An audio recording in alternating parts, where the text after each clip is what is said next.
You're listening to the We Are Libertarians podcast network. Find all of our shows at wearelibertarians.com. Hey, Fidelity. What's it cost to invest with the Fidelity app? Start with as little as $1 with no account fees or trade commissions on U.S. stocks and ETFs. That's music to my ears. I can only talk. Investing involves risk, including risk of loss. Zero account fees apply to retail brokerage accounts only. Sell order assessment fee not included. A limited number of ETFs are subject to a transaction-based service fee of $100. See full list at fidelity.com/commissions. Fidelity Brokerage Services, LLC, member NYSE, SIPC. You know what's smart? Enjoying a fresh gourmet meal at home that you didn't have to cook. Meet Factor, your loophole in the laws of mealtime. Chef-crafted meals delivered with a tap, ready in just 2 minutes. You know what's even smarter? Treating yourself without cheating your goals. Factor is dietitian approved, chef prepared, and you plated. Pretty smart, huh? Refresh your routine and eat smart with Factor. Learn more at factormeals.com. Welcome to Liberty Explained. My name is Chris Spangle, and this is your guide to libertarianism. Our goal is to share libertarian solutions for the future and explain the philosophy, breaking it down. Visit libertyexplained.com to subscribe to this podcast and wearelibertarians.com for the others, and to search out a library of issues and book recommendations. Today we're going to talk about what is the greatest thing about liberty and what is the greatest flaw, and joining me are my co-hosts, Julia Geyer. Thank you for being here. Thank you for having me. And Levy Rainey, thank you for being here. Of course. Julia, the funny thing about this question, she's like, I don't know anything. No confidence whatsoever. And then we're like, so what would you say? And she's like, well, it's predicated on blah, blah, blah. And then gives this great intelligent you answer. had such a great in-depth answer. So it's true. I'm going to have to start posting some of the bloopers, the behind the scenes up on the Instagram. So make sure you go follow the Instagram at Liberty Explained WAL, where we post all these shows. They're also on YouTube. They're on the website. They're on Facebook. They're on podcast and your audio. So they're everywhere. So what is the greatest thing about liberty? I'm going to go first and give them a little bit of time to think about their answers, but I know this probably varies for other people, but the listener that solicited this question, asked this question, had wanted to know the flaws and the greatest things. Talk trash about liberty while you're talking nice about it. Mine is a concept called spontaneous order, and this concept is basically that order, which is, we typically think of order like you have to have the government and these laws have to exist and you've got to have a constitution and that's order. And so, that's the concept, right?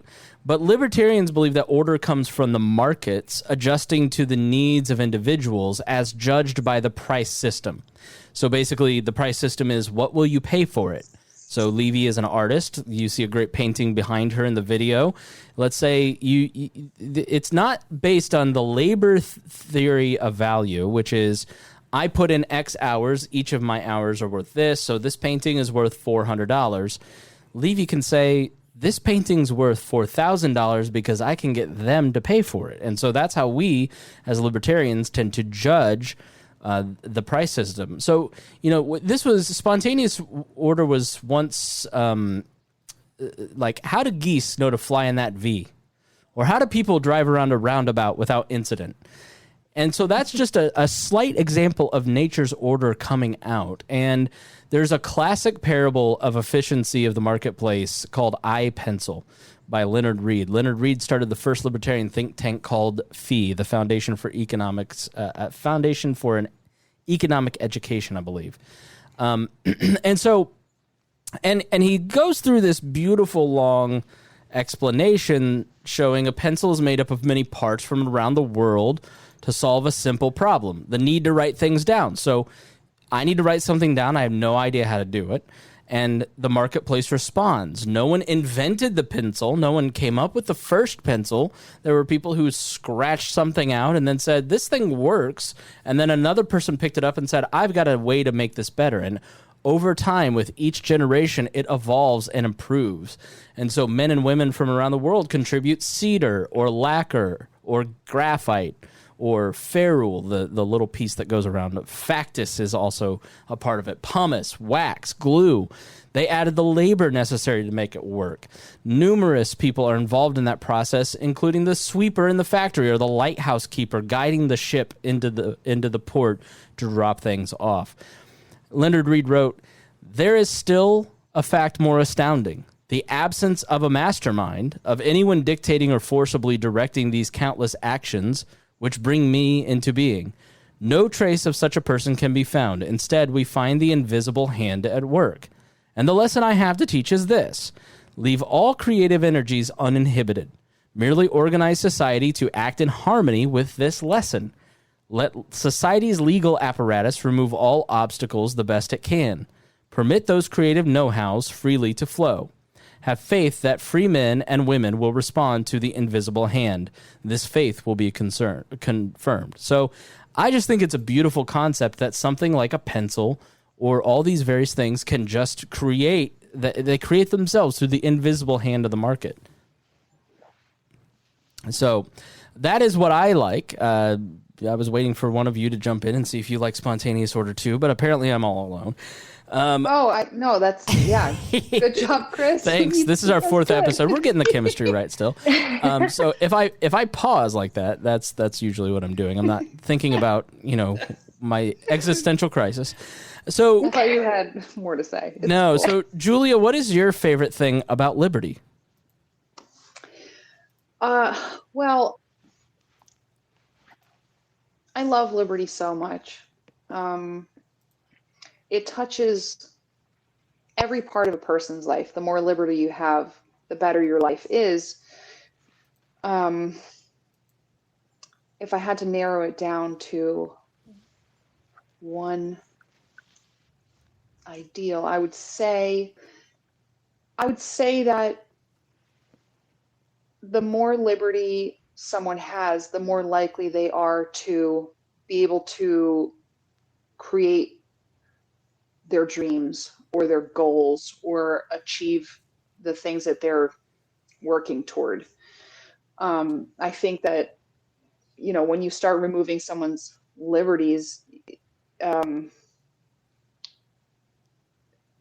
they often go into survival instead of, a more positive frame of mind in terms of like building their life in a positive way. They're not just, the more liberty someone has, they're not just surviving any longer, they're thriving, and I think that I've always considered myself to be so lucky to be born in America and to have the freedoms and liberties that we have.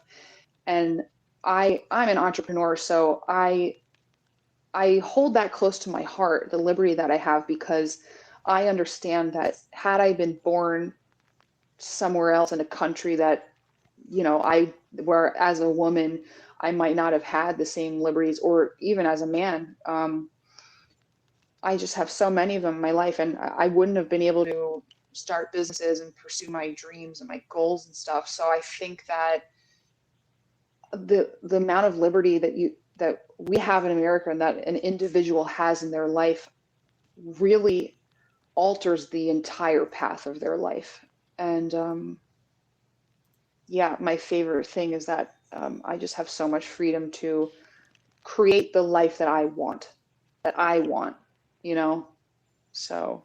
Yeah. And I mean, it's a little autobiographical because, you're in a situation, I mean, I don't know if you want to talk about that, but you're in a situation where, you had planned and dreamed, and then all of a sudden the government didn't let it take place. Yeah. So what Chris is talking about is during the lockdown, I had to shut down one of my businesses because I still own a transportation business, but it's shut down probably permanently. But at this point, I really don't know. But wow, what a wonderful feeling it is to have had that experience of like seeing a need in the market and like filling it and like making it work. Like that was like thrilling for me. And I just wish that for everyone, not specifically that, but just like whatever people want to do, I want them to go for it and achieve that. And liberty plays a huge part in that, obviously. So that would be my favorite thing about liberty. And then, go ahead. am I supposed to say my least favorite thing about liberty? We'll do that next. Levy, Okay. What's your favorite? Yeah. What's the greatest thing about liberty to you? As I mentioned in a previous episode, I am primarily motivated by my religious convictions. And there's this quote by Leo Tolstoy that I was talking with Chris about earlier. It said that Christianity, with its doctrine of humility and forgiveness and love, is incompatible with the state because of its haughtiness and its violence and its punishment and the wars. And my thinking is like, it's personally my primary goal is to love and serve my neighbor. And how can I do that in the most effective way possible? And I see the government as this less effective third party stepping in and taking that role from me.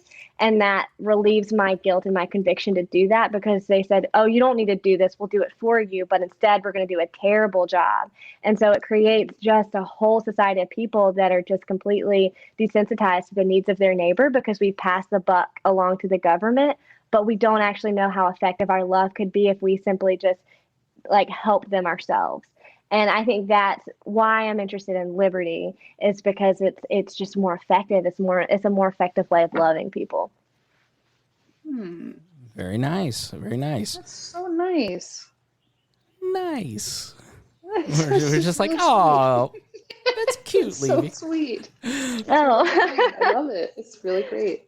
All right, so let's talk about the greatest flaw of liberty, and I've found it to be two things. The first is that this is a really big paradigm shift for people to, especially in a low trust society like we're developing into, to trust their fellow man in a market-based system, especially, as just it feels like the world's falling apart, even though it's really not.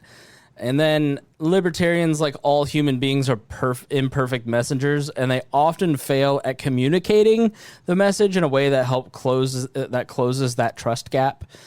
So you sort of go, I don't want to be in a free society with no laws with that guy, and so it's a lot. It's a big thing. That's kind of why we're doing this in chunks, is to try and help kind of shave that down. So those are mine. Julia, what are some of yours?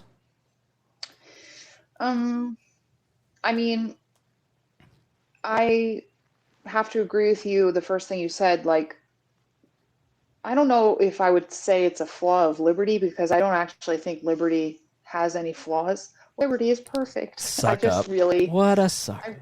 I revere her. No, I think that in terms of talking about liberty and, exploring it, the most frustrating, difficult thing for me is when you introduce the concepts of liberty to someone that's new to it. People in our society have become so mentally dependent on the state, on the government, that it really takes, for me, it's taken me many long-winded conversations to be able to get that person to grasp the idea of not depending on the state for all the things that they depend on them, and to introduce the idea that, if individuals had more liberty, we wouldn't need the state, and individuals collectively or individually are capable of taking care of the things that the state is involved in right now and actually doing a much better job. That is, it's painful for me to talk to people about that, but I like to do it, but I find it frustrating. So it's introducing a totally new idea to someone. That's basically what it is in a nutshell. And that's always hard, I think, if it goes against what people are born into and have lived in their entire lives. Of course, I guess it should be a little difficult. I think, and I have to say the same two things you said. I can't find anything else that's wrong or difficult about liberty. I think there's there's a lot of distrust in our society, which I understand. In our media, we have our fears played upon over and over for our entire lives. So we've been read this narrative for our whole life of the focus on only the bad things that happen in society and the crimes and the injustices, and that's like hard focus on all those things. The thing that I always come to when people say things like, oh, the world's crazy and everyone's up right now, and people have like a really like glass half empty view, is I always say, the majority of people in the world are working hard, trying to take care of their families, trying to have a good time, living a pretty good life. That's the majority of the world. So I think the mistrust or the distrust is it's difficult. That's also a really foreign concept for Americans specifically, I think. Levy, what do you think the greatest flaw is? For me, the first thing that comes to my mind is less based on the concept or philosophy of liberty itself, but more so like the Libertarian Party. When you're trying to explain these ideas of liberty within the Libertarian Party, when people are being introduced to that, is the outskirts of people that libertarianism attracts, I guess. They're very aggressive, misogynistic, very racist people included in this group of like alt-right people that makes the message of liberty through the lens of libertarianism difficult for me. So that's less based on the philosophy of it, but that's something difficult for a lot of people to even hear out this message of liberty, because they're like, I've seen the type of people that are attracted to this political party, and I don't want to be associated with that. And so it's like they have the moral high ground because they vote Democrat or something. It's that something that's really hard for me to actually get people to engage in a conversation with, because it deals more with morals and like facts and logic. I agree, and I've taken a lot of crap for pointing that out. I just think that a lot of the alt-right adjacent crowd sometimes is they're very vocal. And then the rest of the people who are more centrist or left or just not interested in cruelty are silent. And I think that's definitely something that is not great. So, all right. With that, we want to thank you for listening to Liberty Explained. We hope that you have enjoyed this episode. We hope that you'll listen to more. Go check out libertyexplained.com. Subscribe. Go rate and review this on iTunes, Google Play Podcast, all the places where you rate and review everything, or go watch us on YouTube and Instagram TV. All right. With that being said, Julia, Levy, thank you so much for joining as being my co-hosts. So thank you. It's been fun. All right. Thank you. And we will talk to you again soon.